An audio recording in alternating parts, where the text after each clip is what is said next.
In the heart of the Rift Valley, where the verdant plains stretch out like a sea of green, lies a village rich with the culture and traditions of the Kalenjin people. The village is governed by Baraka, a stern and traditional leader who upholds the ways of the ancestors with an iron fist. His daughter, Mandere, is the village's jewel, renowned for her beauty, intelligence, and unmatched skill in crafting intricate beadwork. Her hands weave stories into every necklace, stories of her people, of their struggles, their victories, and their sorrows. But Mandere harbors a secret, one that, if discovered, could shatter the very fabric of her world. She is in love with Amani, a warrior from the neighboring Maasai tribe. The Maasai and the Kalenjin have a long history of rivalry, and their elders Baraka and Olnir, Amani's father, nurture a deep-seated enmity that has only grown over the years. Amani, much like Mandere, is a person of significance in his tribe. As the son of Olnir, he is expected to follow in his father's footsteps, leading his people with strength and loyalty. The love between Mandere and Amani is forbidden, a bond that defies culture and expectations. But the heart wants what it wants. Their love is like a flame in the dark, centuries of tradition, burning with an intensity that both frightens and exhilarates them.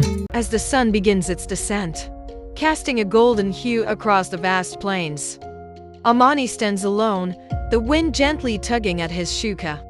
The air is thick with the scent of dry earth and distant rains that have yet to fall, a reminder of the drought that grips the land. As a Maasai warrior, he is expected to lead, to protect, to embody the strength of his ancestors. But today, his thoughts are far from the battles of old. His heart is torn between his duty to his tribe and his love for Mandere, a love that defies the ancient enmity between their people. He begins to talk to himself. The wines of this land carry the scent of my people, the strength of my ancestors. But they also carry her voice, her laughter, her love. How can I honor my father and still hold on to her? Under the cover of night, in the shadows of the sacred baobab tree, Mandere and Amani find solace in each other's arms. Here, their love flourishes in whispers, in stolen moments, and in the promise of a future that seems just out of reach. I love you. Their first ever encounter happened at the dividing river, a flowing body of water that separates the Maasai and Kalenjin villages. It has been a natural boundary for generations, marking the division between the two communities. To the elders and warriors of both tribes, the river is a natural barrier, reinforcing the idea that the Maasai and Kalenjin are destined to live separate lives. However, for Amani and Mandere, the river takes on a different meaning. It becomes a place of connection, where they can meet in secret and nurture their love away from the prying eyes of their people. The river, once a symbol of division, becomes a symbol of unity and hope for them. They are reminded that love has the power to bridge even the widest of divides. It is here that they share their deepest thoughts and emotions, away from the world that seeks to keep them apart. Amani had come to take a walk by the river as usual. He often comes here to clear his mind and escape the pressures of his responsibilities. On this particular day, he is deep in thought, reflecting on the growing tensions between his people and the neighboring Kalenjin tribe.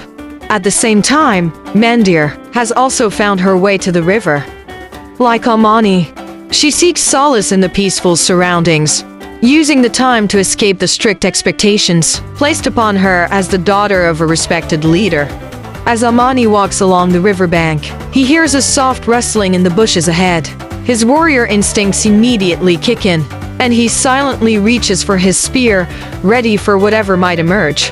But instead of danger, he sees Mandere, who steps out from behind a cluster of tall grasses. For a moment, both are frozen in surprise. They stare at each other, each recognizing the other as someone from the enemy tribe. The air between them is thick with tension, and the only sound is the gentle flow of the river. They both know that they should be hostile toward one another. After all, they've been raised to view each other's people as enemies.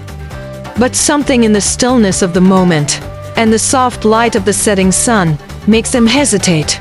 The encounter leaves both Amani and Mandere shaken, but not in the way they expected. Instead of feeling fear or anger, they feel a strange connection, an unspoken understanding that transcends the animosity between their tribes.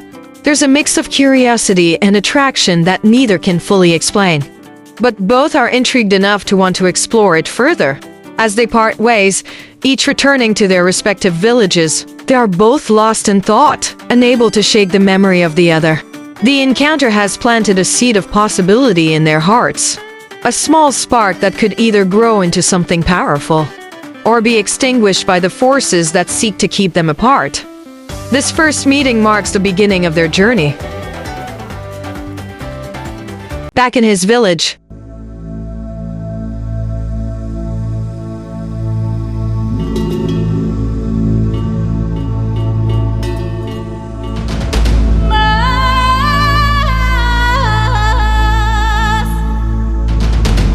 Amani can't stop thinking about Mandere. He tries to focus on his duties as a Maasai warrior, but her image keeps coming back to him. He's conflicted. How can he, a future leader of his people, be drawn to a woman from the rival Kalenjin tribe? Despite this, he feels a deep need to see her again, to understand why their encounter affected him so much. Mandere, too, is preoccupied with thoughts of Amani. She's always been curious about the world beyond her village, and meeting Amani has sparked something new in her, a longing to know more about him and the Maasai. She feels a connection that she can't ignore, and though she knows it's dangerous, she hopes their paths will cross again.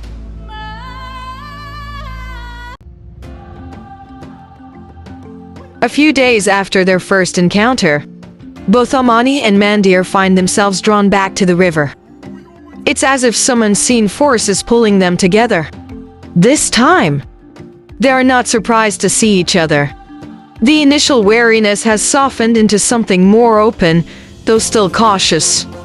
By the end of their second meeting, both Amani and Mandere realize that they want to continue seeing each other, but they understand the dangers.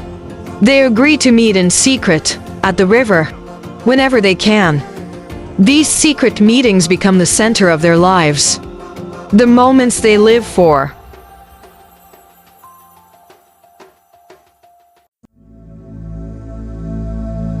As their relationship deepens, both Amani and Mandere struggle with their feelings. Amani feels torn between his duty to his people and his growing love for Mandere. He knows that if their relationship is discovered, it could lead to severe consequences, possibly even war. Mandere, too, feels the weight of their forbidden love, but she's also exhilarated by the freedom she feels when she's with Amani, away from the expectations of her family.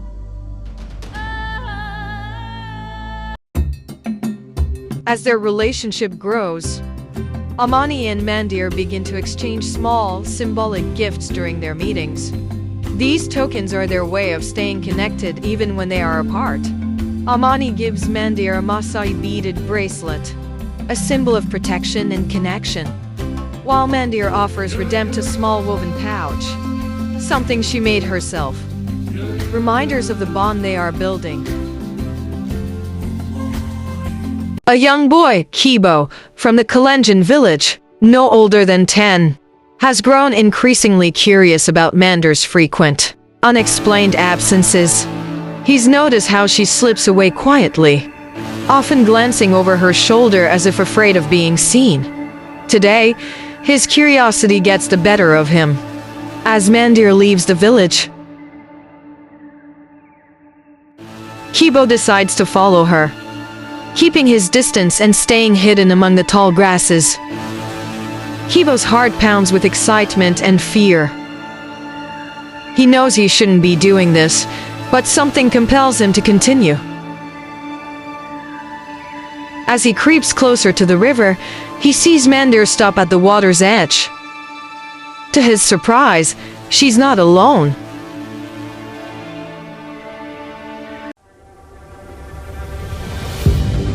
hidden behind a cluster of bushes. Kibo watches as Amani steps out from the trees and approaches Mandere. Kibo's eyes widen in shock. Amani is clearly a Maasai warrior, identified by his traditional attire and the spear he carries. Kibo has been taught to fear and distrust the Maasai. And here is the daughter of his village's elder, meeting with one in secret. Kibo's mind races with what he's witnessing. He knows that this could be something very serious. Something that the elders of his village would want to know about. But as he watches, he also sees something unexpected. The way Amani and Mandere look at each other. The softness in their voices as they speak. And the gentleness of their gestures. It's clear to him that this is not a meeting of enemies, but something else entirely.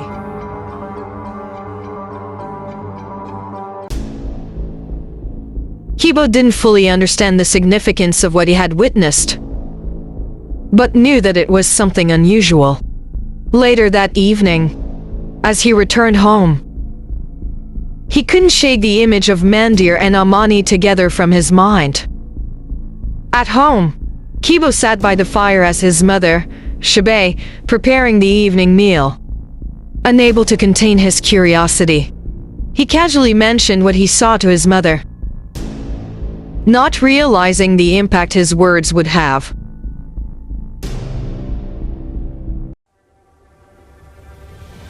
Shabe was initially taken aback by Kibo's revelation. She knew the tension between the Kalenjin and Maasai was growing. And the idea of one of their own interacting with a Maasai warrior in secret was alarming. However, she didn't want to jump to conclusions. She reassured Kibo and told him not to speak of it to anyone else. But the seed of worry was already planted in her mind. Later that evening, as she sat with her friends, Shabe couldn't help but bring up the subject. She wanted to gauge whether her friends had noticed anything strange about Mandere lately, and to see if they had any insight. The conversation started innocently enough, with Shabe simply sharing what Kibo had seen, but it quickly turned into something much more significant. Shabe's friends were equally shocked and intrigued by the story. Though they promised to keep the information to themselves, the news was too juicy to contain. The next day, as they went about their daily chores, whispers of Mandere's secret meeting with the Maasai warrior began to spread through the village. Each retelling added a new layer of speculation and concern. The Kalenjin elders, including her father, heard the news and cautioned her several times, but it seemed nothing could separate them. Her father one day got extremely upset and decided to bring out the secret about Mandere's mother, Nalaika. Mandere, I loved your mother deeply, more than you will ever know. But I lost her because of the same kind of foolishness you are now engaging in. She was Maasai, and our love brought us nothing but heartache and loss. I will not let you repeat our mistakes.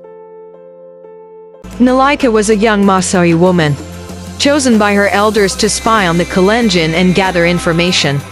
However, Nalaika came to Kalenjin and rather fell in love with Baraka. Much like that of Mandere and Amani, she abandoned her mission, choosing love over duty. The secret was kept from everyone, including Mandere. Nalaika was later killed in one of the numerous wars between the Kalenjin and the Maasai. The only people who knew of Nalaika's past were a selected few elders in both the Maasai and Kalenjin tribes, who agreed to keep the secret to preserve peace. The Kalenjin village in turmoil, with villagers preparing for conflict. Men sharpen spears and arrows, while women and children gather around the huts, their faces etched with worry. The land is dry, and the once lush fields are now barren, showing cracks in the earth. Traditional shields and weapons are prominently displayed, symbolizing the readiness for battle. The sky is overcast, adding a sense of impending doom. Reasons for the Kalenjin's preparation for war is that rumors had spread within the Kalenjin village that Amani, a Maasai warrior, was not just in love with Mandere, but was also planning to betray the Kalenjin by using his relationship with her to gather information to his father and his people. The Maasai heard about the Kalenjin preparation for war, and they also got ready. Both tribes met at the dividing river and the war began.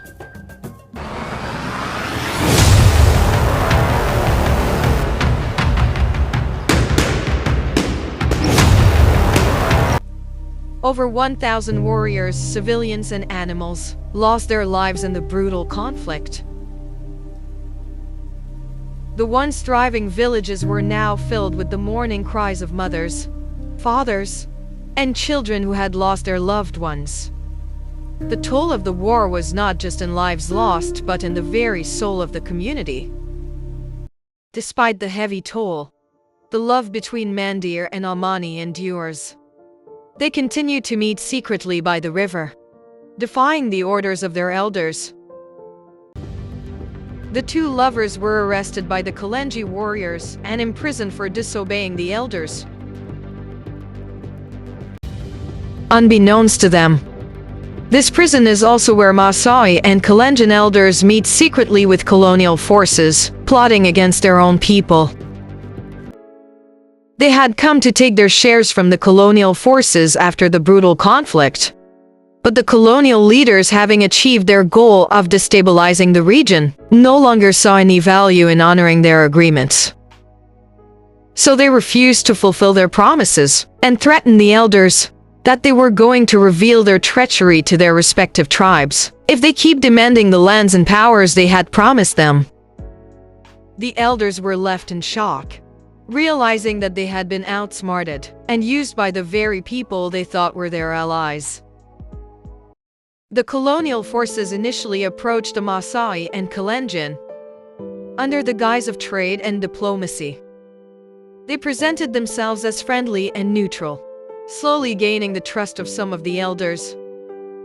They offered goods such as weapons, fabrics, and other commodities that were scarce in the region. As the colonials gained more influence, they began to identify certain elders in both tribes who were either power-hungry or easily swayed by wealth. They bribed these elders with promises of power, land, and protection in exchange for their cooperation in destabilizing their own people. The colonials spread false rumors about each tribe's intentions, suggesting that the Maasai were planning to invade Kalenjin land, and vice versa. Amani and Mandere were both surprised to see Kalenjin and Maasai elders together. They peeped through the window and listened to their conversations. They were very surprised to hear that it had been these elders all this while selling out their own people. Later in the night, they felt sleepless and sad out of what they heard. Mandere noticed a stone while tracing patterns in the dirt, and when she pushed it, she realized it could move. The fact that it wasn't firmly embedded in the ground indicated that it might be hiding something beneath it. Given their dire situation and the need to find a way out, they decided to investigate further by rolling the stone away. This act of curiosity and determination led them to discover the hidden tunnel, which ultimately revealed the colonial forces' underground chamber, filled with stolen minerals and crucial evidence of the elders' betrayal.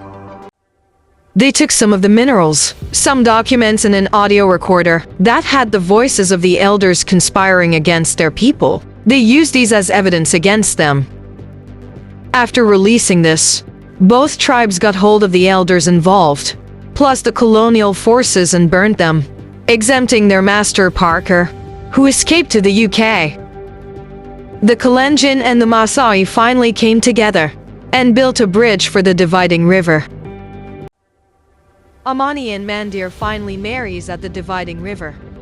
The river, once a symbol of the bitter conflict between the Maasai and Kalenjin, transforms into a place of reconciliation and unity.